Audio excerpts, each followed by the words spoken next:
dito sa University area ng Katipunan, merong ramen. Oh! Ramen, oh! Ramen O. O is parang king in Japan, right? Ramen king. Huling hirit sa pagre-review ng ramen houses, Ramen O! Kakabukas lang nitong January 2013, ang Ramen O ay mabilis nang naging popular sa mga estudyante at empleyado dahil sa kanilang large bowl of ramen. Hanggang 199 pesos ang buddy servings na good for two. Hanggang 350 pesos naman ang super serving na pwedeng pang maramihan. Sige nga, Ramen O, paandaran nyo kami pagdating sa lasa ng mga ramen nyo.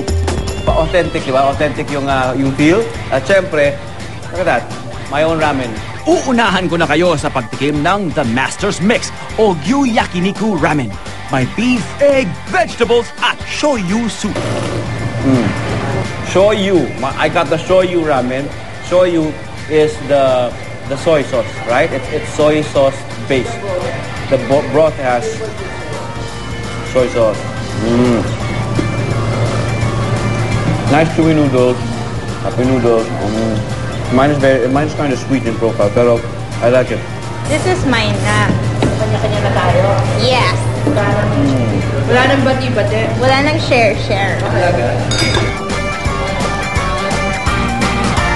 Ano namang sa inyo? Sa Sapporo Ramen o yung noodles na may pork, corn, and vegetables?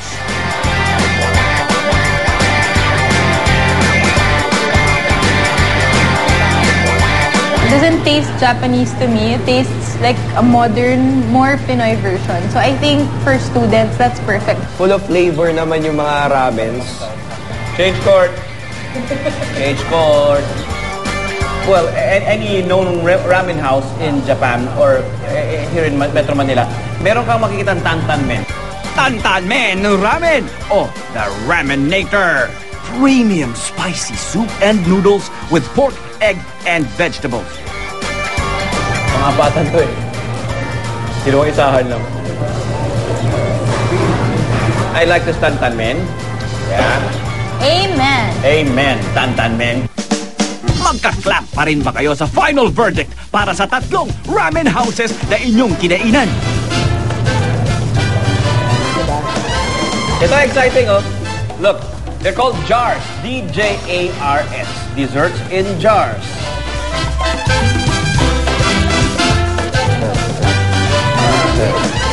So, siguro patok na patok to sa mga teenagers, no? Cute, no? Saya. Mula Cubao, sumakay ng jeep o LRT papuntang Katipunan. Bumaba sa Katipunan tapos sumakay ng tricycle papuntang Rosa Alvero Street kung saan madadaanan na ang Ramen O. Team Sabaw! Yeah, Team Sabaw. Kampay. Kampay. Final verdict. Lapit na.